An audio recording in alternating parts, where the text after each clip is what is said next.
എന്ത് കോലമായത്, ഒന്ന് മര്യാദയ്ക്ക് നല്ല ഷർട്ട് ഇട്ടിട്ട് വന്നൂടെ, അല്ലെങ്കിൽ നല്ല കോലത്തിൽ വന്നൂടെ, എന്താ നല്ല രീതിയിൽ മുടി വെച്ചിട്ട് വന്നൂടെ, ഇങ്ങനെ ആയിക്കൂടെ, അങ്ങനെ ആയിക്കൂടെ. ഒരു ക്ലാസ്സിൽ ഒരാൾക്ക് കിട്ടുമ്പോൾ ക്ലാസ് മുഴുവൻ എഴുന്നേറ്റ് നടി വാങ്ങുന്ന ആ ഒരു പീരീഡ് നമുക്ക് ഇത്രയും പല രീതിയിൽ, അല്ലെങ്കിൽ ഒരുമിച്ചിരുന്ന് ഭക്ഷണം കൈയിട്ട് കഴിക്കുന്നതും. ഈ സ്കൂൾ കാലഘട്ടത്തിന് ശേഷമുള്ള ഒരു 10-25 വയസ്സിൻ്റെ അകത്തേക്ക് എന്ന് വെച്ചാൽ നമ്മൾ ഈ കരിയർ ബിൽഡപ്പിനും അതേപോലെ തന്നെ ഒരു ഫിനാൻഷ്യൽ സ്റ്റെബിലിറ്റി, ജോലി, ഇങ്ങനെ എല്ലാ കാര്യങ്ങൾക്കും ഈ 2 കാലഘട്ടത്തിന്റെ ഒരു പ്രത്യേകതകൾ എന്തായിരിക്കും? സ്കൂൾ ലൈഫ് എന്ന് പറയുമ്പോൾ നമുക്കൊന്നും അറിയണ്ട, അറിയുന്നവരുണ്ട്, എന്നാൽ കൂടുതലും നമുക്കൊന്നും അറിയാം. നമുക്ക് സ്കൂളിൽ പോവുക, ഫുഡ് കഴിക്കുക, കളിക്കുക, പഠിക്കുക, ഇത്രേ ഉള്ളൂ. അടിച്ചു പൊളിച്ച് നടക്കാം.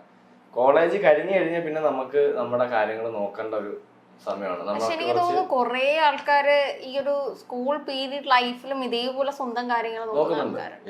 പക്ഷെ എന്നാലും അങ്ങനെ നോക്കുന്നവരാണെങ്കിൽ പോലും ആ സ്കൂള് കഴിഞ്ഞ് കഴിഞ്ഞാൽ എനിക്ക് തോന്നുന്നു കുറെ കൂടെ റെസ്പോൺസിബിലിറ്റി അവരുടെ തലയിലേക്ക് വരുന്നത് സ്കൂൾ ടൈം കഴിഞ്ഞതിന് ശേഷമാണ്. സ്കൂൾ ടൈമിലാകുമ്പോൾ നമുക്ക് ഏറ്റവും കൂടുതൽ പ്രഷർ എന്താണെങ്കിലും കിട്ടിക്കൊണ്ടിരിക്കുന്നത് പഠിത്തത്തിന്റെ കാര്യം പറഞ്ഞിട്ടായിരിക്കും. വീട്ടിൽ നിന്നാണെങ്കിലും ഇല്ലെങ്കിൽ സ്കൂളിൽ നിന്നാണെങ്കിലും. പക്ഷെ അത് എന്താ സ്കൂൾ ടൈമിൽ എന്തെങ്കിലും കലോത്സവങ്ങളോ അങ്ങനെയൊക്കെ പങ്കെടുക്കുന്നുണ്ട്? ഞാൻ കലോത്സവത്തിനൊക്കെ പങ്കെടുക്കായിരുന്നു. അപ്പോ എനിക്ക് തോന്നുന്നു ആ ടൈമില് ഒരു കലോത്സവങ്ങളുടെ ഇതൊക്കെ പറഞ്ഞാൽ കുറേ അധികം പ്രത്യേകതകളുണ്ട്. ഇപ്പൊ കുറെ കൂടെ ഒരു എന്താ ഈ മന്ത്രിസഭേന്റെ ഒക്കെ ഒരു പ്രസ്റ്റീജ് ഇഷ്യൂ ആയിട്ട് കലോത്സവങ്ങൾ മാറിയിട്ടുണ്ട്.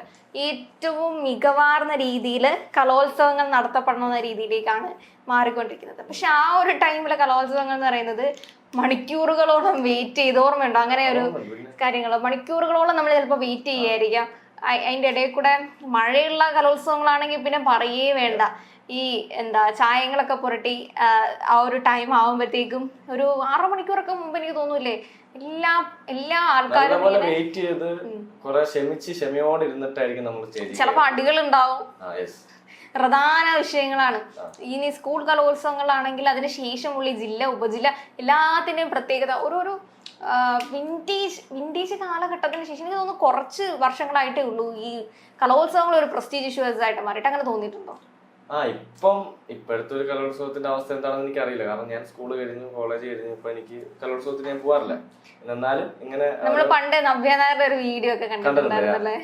കാരണം അമ്പിളി ദേവിക്ക് ഫസ്റ്റ് കിട്ടിയ സമയത്ത് നവ്യ ഇങ്ങനെ ഭയങ്കര പൊട്ടിക്കരഞ്ഞുകൊണ്ട് മാധ്യമങ്ങളെയൊക്കെ കാണുന്ന രീതി ഭയങ്കര കരഞ്ഞെന്നെ ഇതാക്കിയതാണ്, അവര് സിനിമ നടി ആയതുകൊണ്ടാണെന്നൊക്കെ പറഞ്ഞു. പക്ഷെ ഇപ്പൊ നോക്കുമ്പോ അമ്പിളി ദേവിനെക്കാളും വലിയ ഒരു നിലയിൽ നിൽക്കുന്നത്. അതെ, അന്ന് എന്നുവെച്ചാ അന്ന് ആ കാലഘട്ടത്തിലായിരുന്നു. നവ്യ പിന്നീട് അതിനെ പറ്റി ആ ഒരു വീഡിയോ പറ്റി സംസാരിക്കുമ്പോൾ പറയും അന്നത്തെ ആ ഒരു കാലഘട്ടത്തിൽ അല്ലെങ്കിൽ ആ ഒരു പ്രായത്തിലെ ഒരു രീതിയിൽ അന്ന് അതിനെ നോക്കിക്കണ്ട രീതിയായിരുന്നു അന്നത്തെ കലോത്സവ രീതികളിലെ ആ ഒരു എക്സ്പീരിയൻസ് ആയിരുന്നു. പക്ഷെ ഇപ്പൊ അതൊക്കെ നോക്കുമ്പോൾ ഭയങ്കര ചിരി വരും, അല്ലെങ്കിൽ എന്തായിരുന്നു അത്, ആ ഒരു ഫീലൊക്കെ കിട്ടും. അതേപോലെയാണെന്ന് തോന്നുന്നു ഈ കലോത്സവങ്ങളാണെങ്കിലും. അതേപോലെ സ്കൂളിനോടനുബന്ധിച്ചിട്ടുള്ള എല്ലാ പരിപാടിയും അടിപൊളിയാണ്. നമുക്ക് ഏറ്റവും കൂടുതൽ ഹാപ്പി ആയിട്ടിരിക്കാൻ പറ്റുന്നത് സ്കൂളിലാണ്. അല്ലാതെ നമ്മൾ സ്കൂളിൽ ഒരു മനുഷ്യന്റെ ഒരു ഇതെന്ന് പറഞ്ഞാൽ സ്കൂളിൽ പഠിച്ചുകൊണ്ടിരിക്കുന്ന സമയത്ത് നമുക്ക് തോന്നിയത് എങ്ങനെയെങ്കിലും പണ്ടായിരുന്നു കഴിഞ്ഞാൽ മതിയായിരുന്നു, കഴിഞ്ഞിട്ട് കോളേജിൽ പോയാൽ മതിയായിരുന്നു, 10ാം ക്ലാസ്സിലേക്ക് പെട്ടെന്നൊന്ന് പ്ലസ് 1 ആയാൽ മതി, പ്ലസ് 1 ആവുമ്പോൾ വിചാരിക്കും അങ്ങനെ ഇതൊന്നും കഴിഞ്ഞ് കിട്ടിയാൽ മതി, പ്ലസ് 2 ആയിരുന്നെങ്കിൽ കഴിയാറുന്നല്ലോ എന്ന് വിചാരിക്കും. പക്ഷെ കഴിഞ്ഞ് കഴിയുമ്പോ നമുക്ക് ഒരുപാട് വർഷം കഴിയുമ്പോ നമുക്ക് കഴിഞ്ഞു കഴിയുമ്പോ ഒരു സത്യം പറഞ്ഞു കഴിഞ്ഞാലേ ഒരു ശൂന്യ അവസ്ഥയായിരിക്കും. കാരണം നമ്മള് ഈ ഒരു പ്രൈമറി സ്കൂള് തൊട്ട് അടുത്ത ക്ലാസ് ഓരോ ക്ലാസ്സിലേക്ക് പോകുമ്പോൾ നമുക്കറിയാം അടുത്തത് ഈ ക്ലാസ് ആണ്, ഇവരൊക്കെയാണ് നമ്മളോടൊപ്പം വരാൻ പോകുന്നത്. വലിയ മാറ്റമൊന്നുമില്ല. നമ്മൾ സ്ഥിരം പഠിച്ചുകൊണ്ടിരിക്കുന്ന സ്കൂളുകൾക്ക് ആകെ ഒരു വ്യത്യാസം വരുന്നത് പുസ്തകങ്ങൾക്ക് വ്യത്യാസം വരും. അത് പിന്നെ നമ്മൾ ബാധിക്കുന്ന കാര്യമല്ല. പിന്നെ ഉള്ളത് ഈ പുതിയ ബാഗ്, യൂണിഫോം, ഈ സാധനങ്ങൾക്ക് മാത്രമേ വ്യത്യാസങ്ങൾ വരുന്നുള്ളൂ.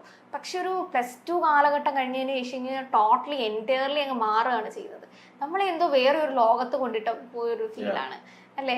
ആ ഒരു ചിലർ ആ ലോകത്തുനിന്ന് സർവൈവ് ചെയ്യും, ചിലര് ആ ഒരു ലൂപ്പ് മാതിരി ആ ലോകത്ത് തന്നെ പെട്ടുപോകും. പിന്നെ നമുക്ക് കുറച്ച് ഉത്തരവാദിത്വം വരും, നമ്മുടെ തലയിൽ കുറച്ച് റെസ്പോൺസിബിലിറ്റികൾ ഉണ്ടാവും. നമുക്ക് പിന്നെ അങ്ങനെ ചെയ്യണം, നമുക്ക് ഇത് ചെയ്യണം, പിന്നെ ഒരുപാട് കാര്യങ്ങൾ നോക്കണം. പക്ഷെ ആ ഒരു സമയത്ത് നമ്മൾ ആലോചിക്കും ആ സ്കൂൾ ലൈഫ് അടിപൊളിയായിരുന്നു, ഒന്നുകൂടെ കിട്ടിയിരുന്നെങ്കിൽ കൊള്ളാം എന്ന് നമ്മൾ ആലോചിക്കും. അല്ലെങ്കിൽ നമുക്ക് സ്കൂളിൽ പഠിച്ച സമയത്ത് ഇപ്പോഴത്തെ സ്കൂൾ ലൈഫുകളൊക്കെ കാണുമ്പോൾ അങ്ങനെ തോന്നുന്നുണ്ടോ? ഇപ്പോഴത്തെ ആൾക്കാരെ എന്താ കുഴപ്പം ഇപ്പോഴത്തെ സ്കൂൾ ലൈഫ്? അല്ല, ഇപ്പോഴത്തെ സ്കൂൾ ലൈഫിൽ എന്ന് പറഞ്ഞു കഴിഞ്ഞാല് നമ്മളെ ആ ഒരു സ്കൂൾ ലൈഫ് കാലഘട്ടത്തിലൊന്നും ഇത്രയധികം ഒരു ഡ്രഗ്സ് ആണെങ്കിലും അതേപോലെ ഈ സഹപാഠി ഒരു കൊല്ലുന്ന മെന്റാലിറ്റിയിലേക്ക് ഒന്നും പോകുന്ന അല്ലെങ്കിൽ റാഗിങ്ങിന്റെ ഒക്കെ തീവ്ര തലങ്ങളൊന്നും നമ്മൾ കണ്ടിട്ടുണ്ടായിരുന്നില്ല. എല്ലായിടത്തും ഉണ്ടാവാറില്ല. റാഗിങ് എന്ന് പറയുന്നത് പണ്ട് തൊട്ടേ ഉള്ള ഒരു പരിപാടിയാണല്ലോ. പക്ഷെ പണ്ട് തൊട്ടേ ഉണ്ടെങ്കിലും ഒരു തീവ്രമായിട്ടില്ല. അതെ, ഒരു ക്രിമിനൽ മൈൻഡിന്റെ ഒക്കെ അങ്ങേയറ്റത്തേക്ക് ചിലപ്പോൾ എനിക്ക് തോന്നുന്നു ഈ ഒരു ഇത്തരം സന്ദർഭങ്ങളൊക്കെ നടക്കുന്ന സ്കൂളുകളിലെ കുട്ടികളുടെ എന്ന് പറഞ്ഞു കഴിഞ്ഞാൽ ഇവർക്കൊരു നല്ല മെമ്മറീസിനെക്കാട്ടിലും കൂടുതലായിട്ടും ഇത്തരമുള്ള മെമ്മറീസ് ആയിരിക്കും. അങ്ങനത്തെ കുട്ടികളുടെ കാര്യത്തിൽ ഭയങ്കര വിഷമം തോന്നുന്നല്ലേ. ഈ സ്കൂൾ ടൈമിലാണെങ്കിലും നമ്മളൊക്കെ സ്കൂൾ ടൈമിൽ ഇപ്പൊ ഇത്രയും മനോഹരമായി നല്ല കാര്യങ്ങൾ പങ്കുവെച്ചെങ്കിലും ചിലപ്പോൾ ചിലരുടെ സ്കൂൾ ടൈമിലൊക്കെ പറയുന്നത് ഭയങ്കര മോശമായിരിക്കും. ഓർക്കാൻ പോലും ആഗ്രഹിക്കാത്ത സ്കൂൾ ടൈം ഉള്ളവരുണ്ട്. അങ്ങനെ ഒരുപാട് പേര് പറയുന്നത് കേട്ടിട്ടുണ്ട്. എന്റെ സ്കൂൾ ടൈം എന്നൊക്കെ പറയുന്നത് എനിക്ക് ഓർക്കാൻ പോലും ഇഷ്ടമല്ലാത്തൊരു ടൈമാണ്. അല്ലെങ്കിൽ അതേപോലെ ഒരുപാട് ഈ ബുള്ളിങ് ആണെങ്കിലും അത്തരത്തിലുള്ള കളിയാക്കലുകൾ പല പല കാരണങ്ങൾ കൊണ്ടും അവർക്ക് കിട്ടിയിട്ടുണ്ട്. എന്ന് വെച്ചാൽ അവർക്ക് അതൊന്നും ഇനി ടീച്ചേഴ്സിന്റെ ഭാഗത്തു നിന്നാണെങ്കിലും ഈ പാർഷ്വാലിറ്റി ഭാഗമാണെങ്കിലും എൻ്റെ ചില ടീച്ചേഴ്സിന്റെ ഒക്കെ പാർഷ്വാലിറ്റി കാരണം സ്കൂളിൽ പോകുന്നതേ ഇഷ്ടമല്ലാതെ വെറുക്കപ്പെടുന്ന കുട്ടികളൊക്കെ ഉണ്ട്. അപ്പൊ അത്തരത്തിൽ ഭയങ്കര മോശമായിട്ടുള്ള എക്സ്പീരിയൻസ് എന്ന് വെച്ചാൽ അത് എനിക്ക് ഇപ്പോഴും ഉണ്ട്. പണ്ട് തൊട്ടേ ആ ഒരു എക്സ്പീരിയൻസ് ഉണ്ട്. പക്ഷെ ഈ പിള്ളേരുടെ മൈൻഡ് കുറേ കൂടെ ക്രൂവൽ ആയിട്ടുള്ളത് ഇപ്പോഴാണെന്ന് തോന്നുന്നു. ഭയങ്കര ഒരു ഇന്നസെൻസ് ഒക്കെ എവിടെയോ നഷ്ടപ്പെട്ട പോലുണ്ട് ഉറപ്പായിട്ട്. കാരണം ഇപ്പം കൂടുതൽ റാഗ് ചെയ്യുക, പിന്നെ ഡ്രഗ്സ് യൂസ് ചെയ്യുക, സ്കൂളിലും 9ാം ക്ലാസ്സിലൊക്കെ പഠിക്കുന്ന പിള്ളേരുടെയൊക്കെ യൂസ് ചെയ്യുന്നതൊക്കെ കണ്ടു കഴിഞ്ഞാൽ നമ്മൾ നെറ്റിപ്പോകും. അങ്ങനത്തെ ഒരു സൊസൈറ്റിയിലൂടെയാണ് ഇപ്പൊ നമ്മൾ പൊയ്ക്കൊണ്ടിരിക്കുന്നത്. പക്ഷെ അതെല്ലാം മാറ്റി പഴയ പോലെ നമുക്കൊരു വൈരാഗ്യം ഉണ്ടായിരുന്നില്ല ആരോടും. ഇപ്പം ഒരാളോട് വൈരാഗ്യം ഇല്ലെങ്കിൽ ഈ പറഞ്ഞ പോലെ ഒരാളെ കളിയാക്കുക എന്ന് പറയുന്നത് ഭയങ്കര ബാഡ് ആയിട്ടുള്ള ഒരു കാര്യമാണ്.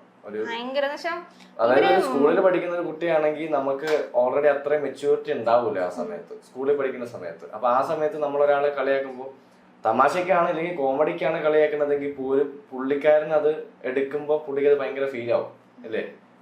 എത്രത്തോളം ഫീൽ ആവും? ശരിക്കും ഭയങ്കര ഫീൽ ആവും. ചില ടീച്ചേഴ്സ് ഒക്കെ ആണെങ്കിൽ തമാശക്ക് പറയുന്നതായിരിക്കാം, ചിലപ്പോ നീ അവിടെ നിന്ന് കഴിഞ്ഞാൽ കാണില്ല, പല്ല് മാത്രമേ കാണുള്ളൂ. ഇത്തരം സ്റ്റേറ്റ്മെന്റ്സ് ഒക്കെ ഉണ്ടല്ലോ.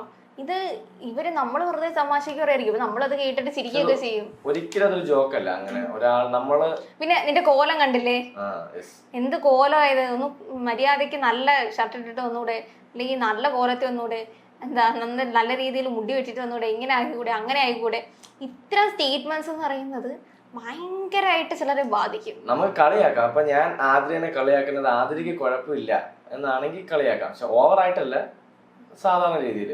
പക്ഷെ നമുക്ക് താല്പര്യം ഇല്ലെങ്കിൽ നമ്മൾ ഒരാളെ കളിയാക്കുന്നതോ ഇല്ലെങ്കിൽ അയാളെ കുറ്റപ്പെടുത്തുന്നതോ ഒക്കെ ഭയങ്കര ഒരു കുറ്റകൃത്യം പോലെയാണ്. കാരണം ഇങ്ങനെ ചില ആളുകൾക്ക് അത് ഒട്ടും താങ്ങാൻ പറ്റൂല. ഈ ചില വീഡിയോസിന്റെ ഒക്കെ കമന്റ്സ് കാണുമ്പോഴാണ് ഇങ്ങനെ ഇതിനെ പറ്റി നമ്മൾ ആലോചിക്കുന്നത്. നമ്മളിങ്ങനെ വാദോരാതെ നമ്മളുടെ ഈ സ്കൂൾ കാലഘട്ടത്തേക്ക് സംസാരിക്കുമ്പോൾ ചിലരൊക്കെ ഈ സ്കൂൾ കാലഘട്ടത്തെ പറ്റിയുള്ള അവരുടെ മോശം എക്സ്പീരിയൻസ് ഒക്കെ ഇങ്ങനെ ഷെയർ ചെയ്യും.